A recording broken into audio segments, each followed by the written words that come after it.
இன்றைக்கான தினவசனம் சங்கீதம் 103 அதிகாரம் 17 இறைவசனம்.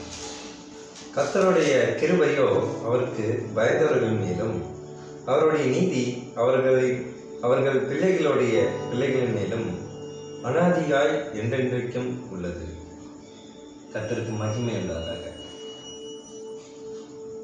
அவருடைய கிருபையோ அவருக்கு பயந்தவர்கள் மேலும் இருக்கிறது. அவருடைய நீதி தன் எல்லா தலைமுறைகளுக்கும், அதுக்கு அடுத்து வரும் ஒவ்வொரு தலைமுறைகளுக்கும் அவருடைய நீதி எப்போதும் இருக்குதுன்னு சொல்றார்.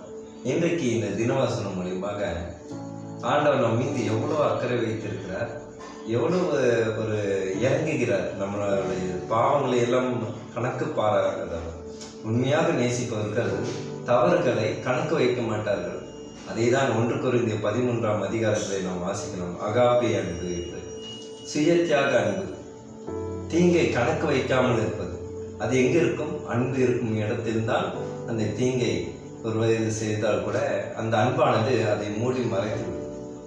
அது போலதான் இன்றைக்கு ஆண்டவர் நம் மீது எவ்வளோ அன்பு வைத்திருக்கிறார், நம் மீது அக்கறையையும் கரிசனையும் வைத்திருக்கிறார் என்பது இதிலிருந்து நமக்கு தெரிகிறது.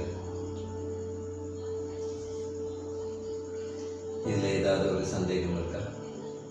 கர்த்தருடைய கிருபையோ அவருக்கு பயந்தவர்கள் மேலும்.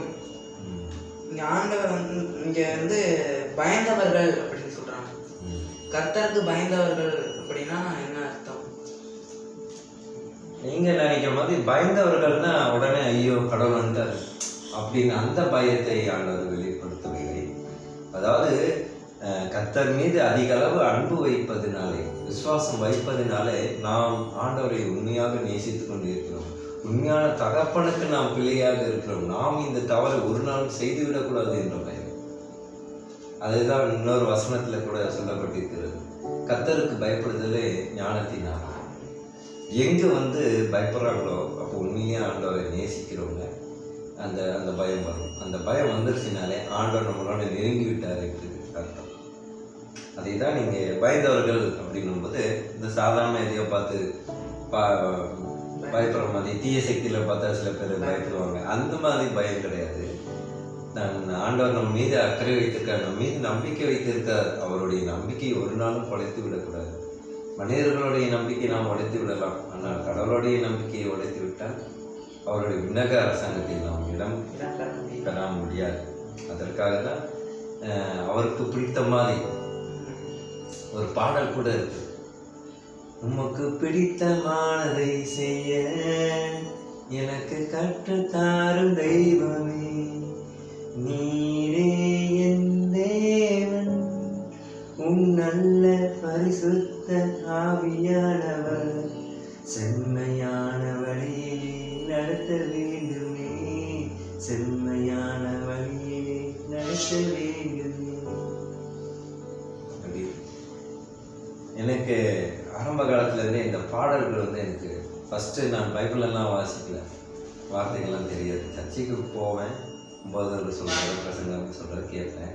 ஆனால் இந்த பாட்டு மூலியமாக எனக்கு கடவுளை நிறைய தெரிஞ்சுட்டேன். ஏன்னா இந்த பாடல்கள், இந்த துதி பாடல்கள் எல்லாமே ஜீவனுள்ள வார்த்தையிலிருந்து எடுக்கப்பட்டது. அதற்கு ஜீவன் உண்டு.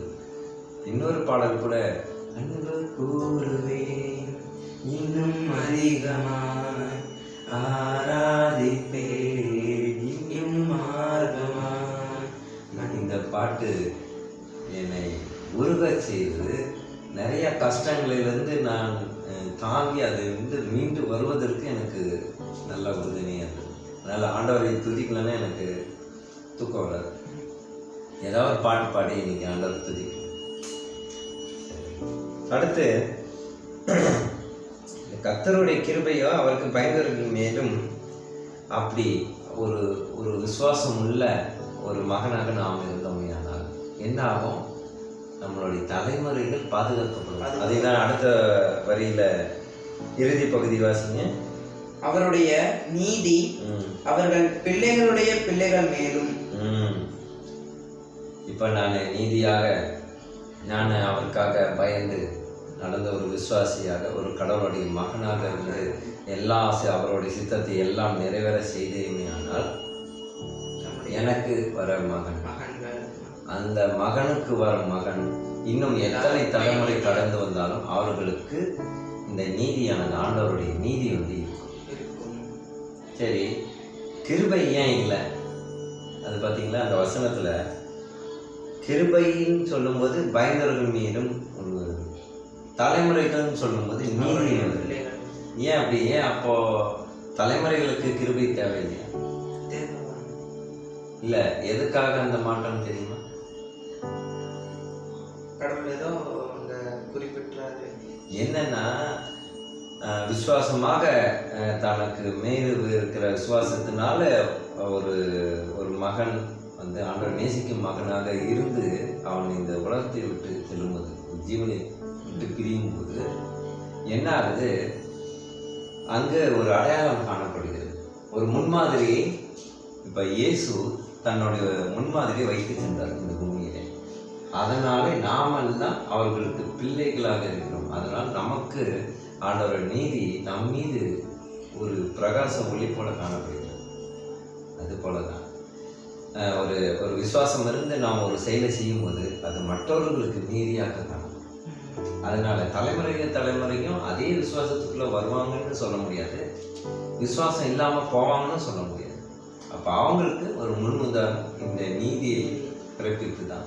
பார், உன் தகப்பன் என்னிடத்துல விசுவாசமாக இருந்தான், அதுபோல நீங்களும் விசுவாசமாக இருந்தால் உன் தகப்பனை ஆசீர்வதித்தது போல உன்னையும் நான் ஆசீர்வதிப்பேன் என்று உதாரணத்துக்கு எடுத்துக்காட்டுவதற்கு முன்மாதிரியாக உன் தகப்பன் இருந்தான் பார், அதுபோல் நீ வா என்று நீதியை கற்றுத்தருகிறார். எப்படி வருது? அதாவது ஒரு அனுபவசாலி தான் வந்து ஒரு புதுசாக வரவங்களுக்கு ஒரு கிளாஸ் எடுக்க முடியும் இல்லையா? ஒரு ஆசிரியர் தான் எப்படி, அவங்களுக்கு எல்லாமே தெரியும், அதனால மாணவர்கள் சொல்லிக்கணும். ஏன்னா மாணவர்களுக்கு தெரியாது. அது போல தான் இங்கே அவர்களுக்கு தலைமுறைகளுக்கு அவருடைய வல்லமையும் மகிமையும் எப்படி வெளிப்படுத்த முடியும்? ஆமாம், நீதியின் மூலியமாக தான். அதை தான் நாங்கள் சொல்லியிருக்கிறேன்.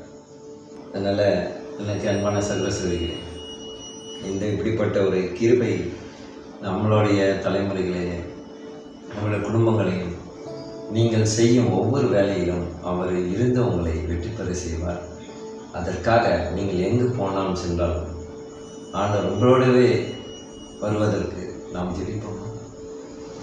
ஸ்தோத்திர கர்த்தாவே, துதிக்கிறோம் எங்கள் அன்பு நேசரே. அப்போ இந்த வசனத்தின் மூலியமாக நீர் எங்களோடு கிருபையாக இருக்கிறீர் ஆண்டவரே, எங்கள் மீது கருணை உள்ளவராக இருக்கிறீர் ஆண்டவரே. நாங்கள் தவறுகள் செய்தாலும் நீர் அதை கணக்கு பாராமல் இருக்கிறீர் ஆண்டவரே. ஸ்தோத்திர கர்த்தாவே, துதிக்கிறப்பா. அப்பா, நீங்கள் சொல்லப்பட்டது போல சத்தியத்தை அறிவீர்கள், சத்தியம் உங்களை விடுதலையாகும் என்று சொன்னீரே.